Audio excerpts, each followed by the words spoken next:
Hi. If you have watched my videos for quite a while, or maybe recently, you may have realized that I kind of believe that this is all a simulation. And let me explain why. You see, everything I feel in my life can be explained with this being a simulation. For instance, let's talk about the speed of light. The fastest that we can physically go, supposedly.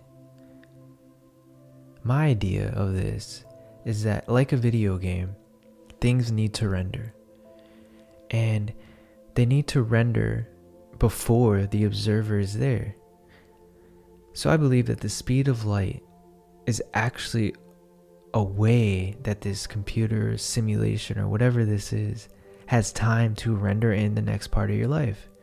For instance, if you wanted to travel across the universe for some reason, you can only go the speed of light because it needs to render all that stuff in.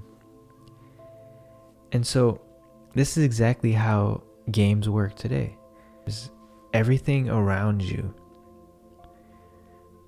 in a cone shaped, pretty much a cone shape, is rendered in. But what's behind you and what's off in the distance behind you is not rendered in until you turn around.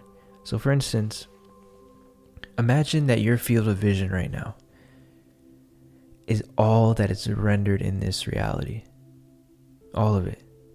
So right now behind you doesn't really exist unless you use one of your senses. So if you reach back and you touch the wall, then you feel it. But if you're not actually seeing that wall, if nothing is observing that wall, if there's no one in front of you looking behind you observing that wall, there's no camera observing that wall, and it's just your hands touching that wall, there is no way for you to prove that that wall actually exists other than you physically touching it. But you cannot prove that it exists behind you because you are not observing it.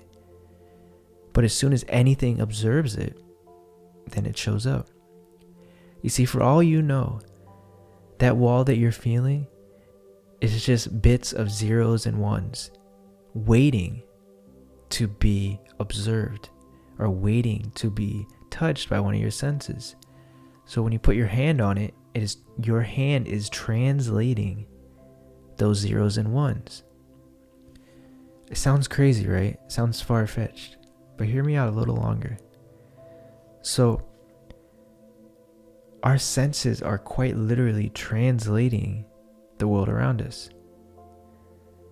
And so, whenever you turn in a video game, whenever you turn, you are seeing what has just been rendered.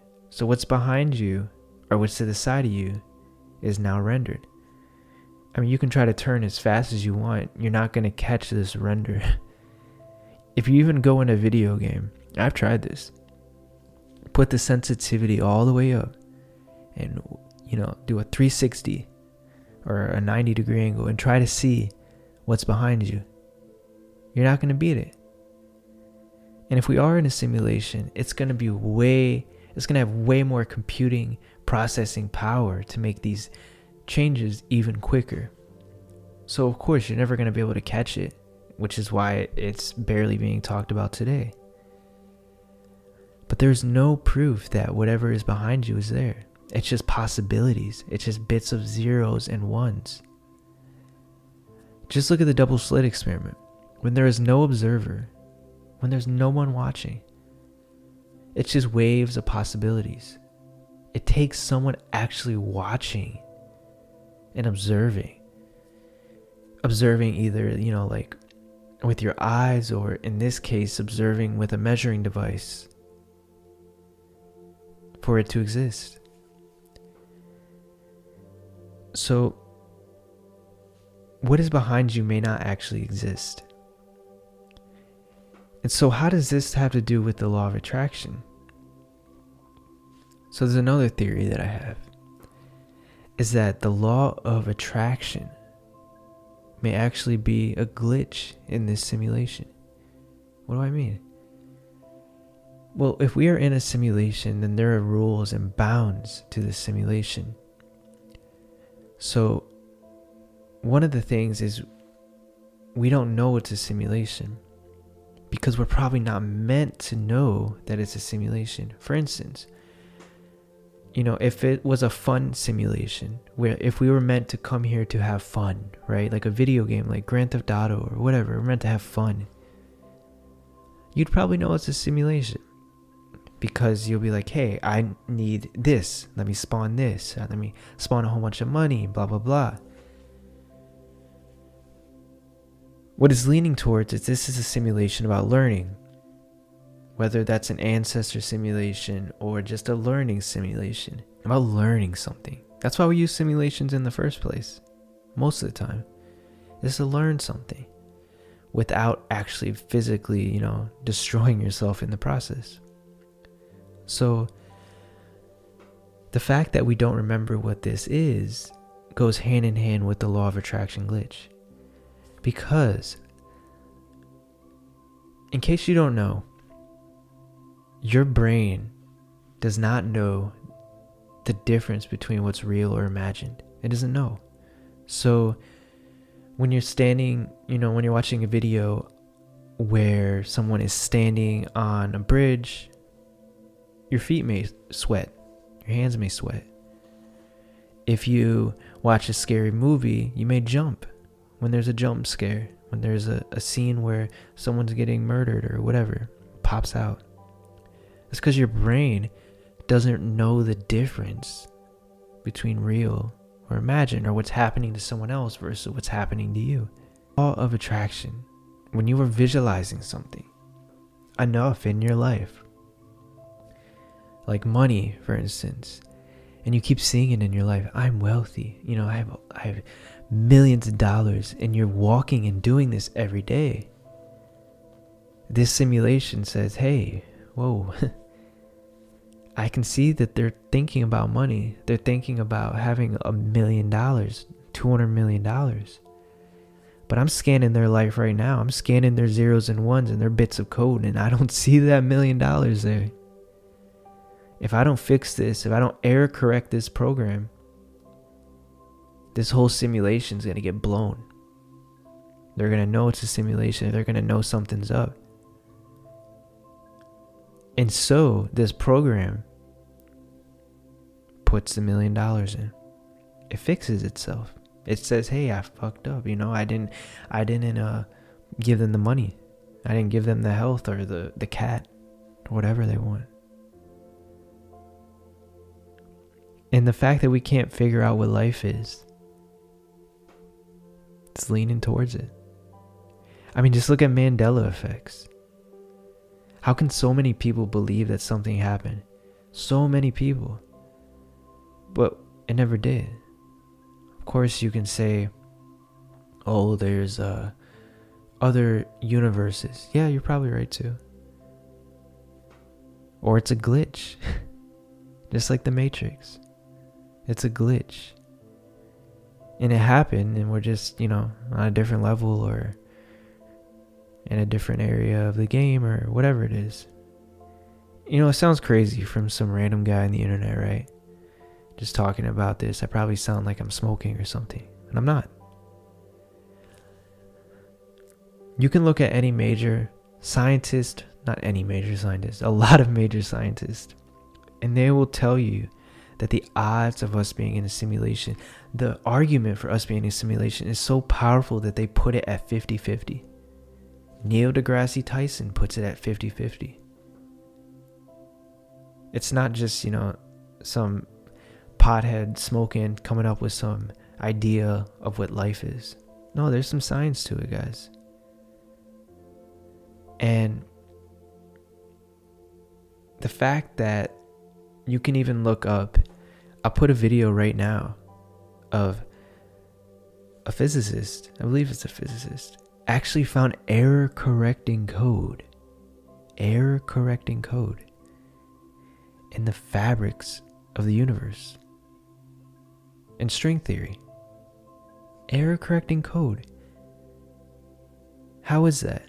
How is there code, error correcting code, in the universe? March 7th. Well, partly it's taken to these very strange images that are behind your head right now. These are pictures of equations. I've been, for the last 15 years, trying to answer the kinds of questions that my colleagues have been raising. And what I've come to understand is that there are these incredible pictures that contain all the information of a set of equations that are related to string theory. And it's even more bizarre than that, because when you then try to understand these pictures, you find out that buried in them are computer codes just like the type that you find in a browser when you go surf the web. And so I'm left with the puzzle of trying to figure out whether I live in the Matrix or not. Wait, you're blowing my mind at this moment. So are you saying your attempt to understand the fundamental operations of nature leads you to a set of equations that are indistinguishable from the equations that drive search engines and browsers on our computers? That is correct. So Wait, I have to just be silent for a minute here. So you're saying as you dig deeper, you find computer code writ in the fabric of the cosmos? into the equations that we want to use to describe the cosmos, yes. Computer code. Computer code, strings of bits of ones and zeros.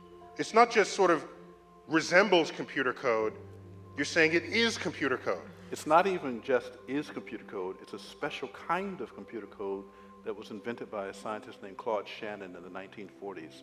That's what we find very, very deeply inside the equations that occur in string theory and in general in systems that we can say are supersymmetric. Okay.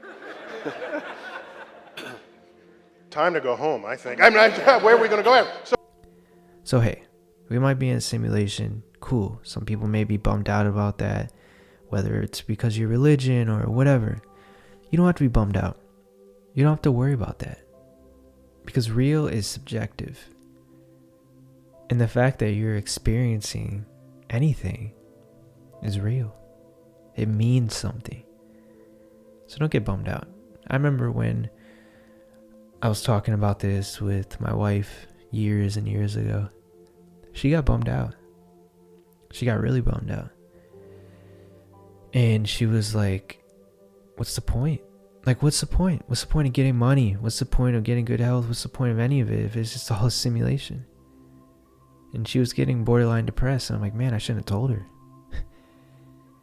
And I told her, well, babe, I really don't know. This is just what I think, But then she started looking around, watching videos, and she started to realize, what?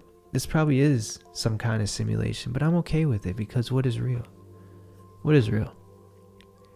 As long as you are experiencing, you feel love, you feel this energy, these emotions, these thoughts, that's real and it means something.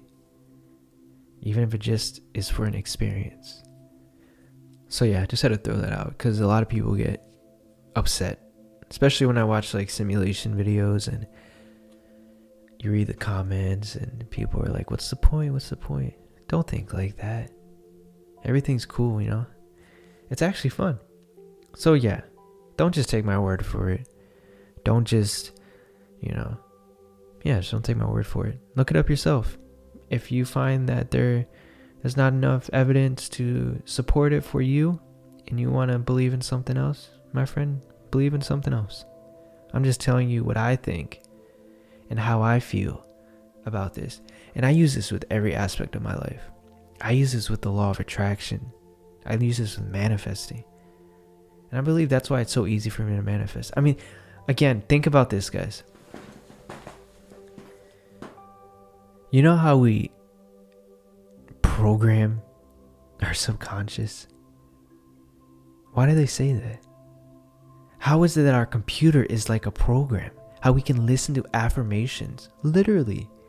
We can plop in some affirmations, listen to them at night, and our neural pathways begin to change in order to fit what we are putting in there. Just like a computer. Literally just like loading up a new software. Why is that? There's just so many things that point that this is a simulation that it's insane. but it's my belief. So research it for yourself. Comment down below, what do you believe? Comment down below if you even believe in this simulation. But seriously, comment down below. Let me know what you guys think about this being a simulation, and whether it is or not in your opinion. And yeah, I'll catch you guys in the next one. Thank you for watching. Love you. Bye.